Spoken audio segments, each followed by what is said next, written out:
Welcome to our channel. இன்றைக்கி நம்ம பார்க்க போகிற டாபிக் எதை பற்றினா கும்பராசி அன்பர்களுக்கு இந்த 2024வது வருடம் எப்படிப்பட்ட பலன்களை தரப்போகிறது என்பதை பற்றி தான் இந்த காணொலியில் நாம் பார்க்க போகிறோம். நீங்கள் நம்ம சேனலை ஃபஸ்ட் டைம் பார்க்குறவங்களா இருந்தால் சேனலை சப்ஸ்கிரைப் பண்ணிக்கோங்க. கூடவே பக்கத்தில் இருக்க பெல் பட்டனையும் கிளிக் பண்ணிக்கோங்க. அப்போ தான் நான் போடுற வீடியோ உங்களுக்கு உடனுக்குடன் அப்டேட் ஆகும்.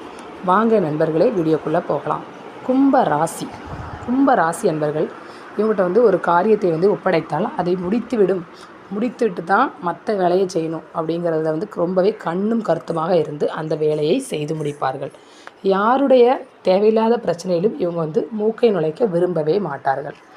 இந்த கும்ப ராசிக்காரர்களுக்கு குடும்பத்தின் மீது அதிக பற்றுதல் இருக்கும். இந்த கும்ப ராசிக்காரங்க எப்படி இருப்பாங்கன்னா, தாய் தந்தை சகோதர சகோதரிகள் மனைவி பிள்ளைகள் மேல் அதிக பாசம் கொண்டவர்களாக இருப்பார்கள். இந்த கும்ப ராசி நண்பர்கள் இவங்களுக்கு இந்த 2024வது ஆண்டு ரொம்ப சிறப்பான ஆண்டாக அமையும். பொது பலன் என்பது பொதுவான பலன்களாகும். சந்திரனை மையமாக வைத்து சொல்லக்கூடிய பலனாகும். ஜாதக பலன் என்பது லக்ன பாவத்தை வைத்து சுய ஜாதகத்தை வைத்து கணிப்பதாகும்.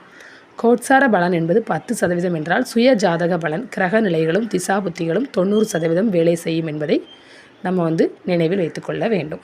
கும்பராசி வருட கோள்கள் இவ்வருடம் பெரிய சாதக நிலைகளை உங்களுக்கு வழங்காதெனினும் இந்த கிரக தாக்கத்திலிருந்து தப்பித்துக்கொள்ள வழிமுறைகளை உங்களுக்கு நான் சொல்லித்தரேன்.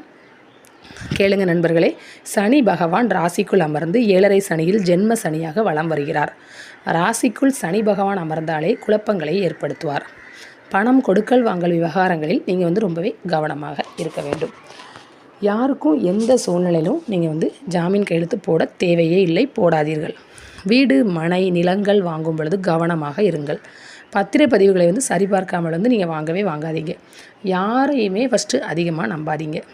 சகோதரர்கள் பங்காளிகளுக்குள் தேவையற்ற மனஸ்தாபங்கள் வரக்கூடிய வாய்ப்பு இருக்குது. நீங்கள் கொஞ்சம் கவனமாக இருக்கணும். கும்பராசி அன்பர்கள் எப்போவுமே சுறுசுறுப்பாக இருப்பாங்கங்க. அந்த கும்பராசி அன்பர்கள் எந்த ஒரு பிரச்சனையையும் அடுத்தவங்க பிரச்சனையிலே இவங்க மூக்க நுழைச்சி உள்ளே போய் அதை தெரிஞ்சுக்கணுங்கிற ஆர்வம் இவங்ககிட்ட இருக்கவே இருக்காது. ஆனால் இவங்களை நம்பி ஒரு காரியத்தை கொடுத்தா அவங்க அதை சிறப்பாக முடித்து தர்றதில் இவங்க ரொம்பவே கெட்டிக்காரங்களாக இருப்பாங்க. குடும்பத்தின் மீதும் தாய் தந்தை சகோதர மனைவி பிள்ளைகள் மீதும் இவங்க ரொம்பவே பாசம் கொண்டவர்களாக இருப்பாங்க. நீங்கள் இந்த வருஷம் உங்களுக்கு ரொம்பவே நல்ல பலன்களை தரப்போகுது. ஆனாலும் உங்களுக்கு வரக்கூடிய பிரச்சனையை நீங்கள் எப்படி சமாளிக்கணுங்கிறத உங்களுக்கு நான் சொல்லித்தரேன். நீங்கள் உங்களுக்கு இது 7.5 சனியில், அதாவது சனி பகவான் ராசிக்குள் அமர்ந்து 7.5 சனியில் ஜென்ம சனியாக உங்களுக்கு வலம் வர்றதுனால உங்களுக்கு கொஞ்சம் குழப்பங்கள் ஏற்படும். நீங்கள் பணம் கொடுக்கல் வாங்கல் விவகாரங்களில் ரொம்பவே கவனமாக இருக்கணும். எந்த யாருக்கும் ஜாமீன் கையெழுத்து நீங்கள் நம்பி போடவே வேண்டாம். யாரையுமே அதிகமாக நம்பாதீங்க.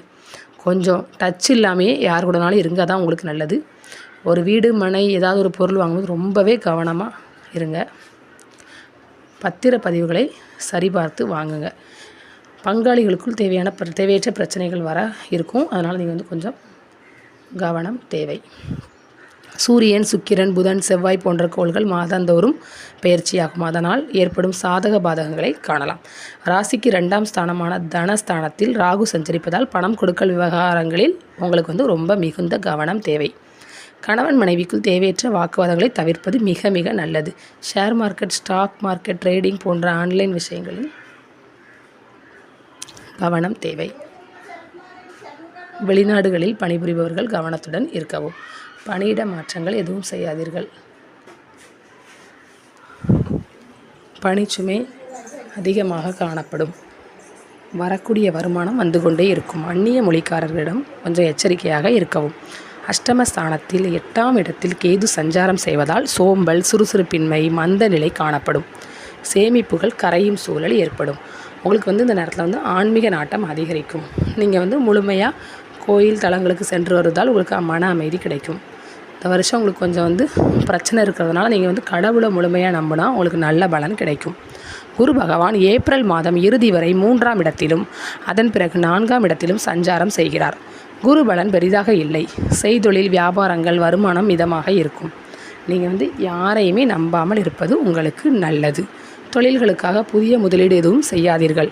வீண் ஆடம்பர செலவுகளை குறைத்து பண சேமிப்பில் ஆர்வம் காட்டுங்கள். கூட இருந்தே நல்லவர்கள் போல் நடித்து நம்மை ஏமாற்ற கூடும். உங்கள் கூட இருக்கிறவங்களே உங்களை ஏமாற்றக்கூடிய சூழ்நிலை வரும். அதனால் வஞ்சக வலையில் விழுந்து விடாமல் ரொம்ப கவனமாக இருப்பது கும்பராசி அன்பர்களுக்கு மிகவும் நல்லது. பெண்களுக்கு, கும்பராசி பெண்களை, கணவன் மனைவிக்குள் வீண் வாக்குவாதங்கள் உருவாகும். உறவினர்களை அதனால் நீங்கள் பகைத்து கொள்ளவே செய்யாதீர்கள். வேலைக்கு செல்லும் பெண்களுக்கு பணி சுமை அதிகமாக காணப்படும். சம்பள உயர்வு பெரிதாக இருக்காது.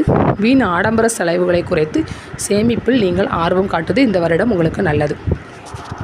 உத்தியோகஸ்தர்களே, கும்ப ராசி உத்தியோகஸ்தர்களே, உங்களுக்கு பணிச்சுமை அதிகமாக காணப்படும் வருடம் இது. அலைச்சலும் அதிகமாக இருக்கும். டென்ஷன், உடல் சோர்வு, வயிறு சம்பந்தப்பட்ட பிரச்சனைகள் வரக்கூடும். உணவு விஷயத்தில் கவனமாக இருப்பது நல்லது. எவ்வளவு வேலை செய்தாலும் உங்களுக்கு நற்பெயர் கிடைக்காது. நேரம் கிடைக்கும் பொழுது விடுப்பு எடுத்து ஓய்வெடுப்பது நல்லது. மாணவர்களே, கும்ப ராசி மாணவர்களுக்கு அதிக மதிப்பெண்கள் பெற கொஞ்சம் போராட வேண்டி வரும். போட்டிகள் அதிகமாக காணப்படும். அதிகால நேரமான பிரம்ம முகூர்த்த வேளையில் படிக்க துவங்குவது உங்களுக்கு நல்லது. கல்வி கடவுளான ஹயக்ரீவர் வழிபாடும் சரஸ்வதி வழிபாடும் செய்து வாருங்கள். இந்த கல்வியாண்டில் நல்ல மதிப்பெண்களை பெறுவீர்கள். கும்ப ராசி அன்பர்களே, உங்களுக்கு இந்த வருஷம் நல்ல பலன்கள் இருந்தாலும் கொஞ்சம் உங்களுக்கு கொஞ்சம் உங்களை சோதிக்கிற நேரமும் இந்த வருடம் தான். நீங்கள் இந்த வருடத்தை நான் சொன்ன மாதிரி எந்தெந்த விஷயத்தில் கவனம் செலுத்தணுமோ அந்தந்த விஷயத்தில் பெண்கள், உத்தியோகஸ்தர்கள், மாணவர்கள் எல்லாருமே கவனம் செலுத்துனீங்கன்னா அந்த வருஷத்தை ஈஸியாக நீங்கள் கடந்து விடலாம். ஓகே ஃப்ரெண்ட்ஸ், உங்களுக்கு இந்த டாபிக் பிடிச்சிருந்துச்சுன்னா கண்டிப்பாக ஒரு லைக் பண்ணுங்கள், ஷேர் பண்ணுங்கள், கமெண்ட் பண்ணுங்கள். Thank you friends.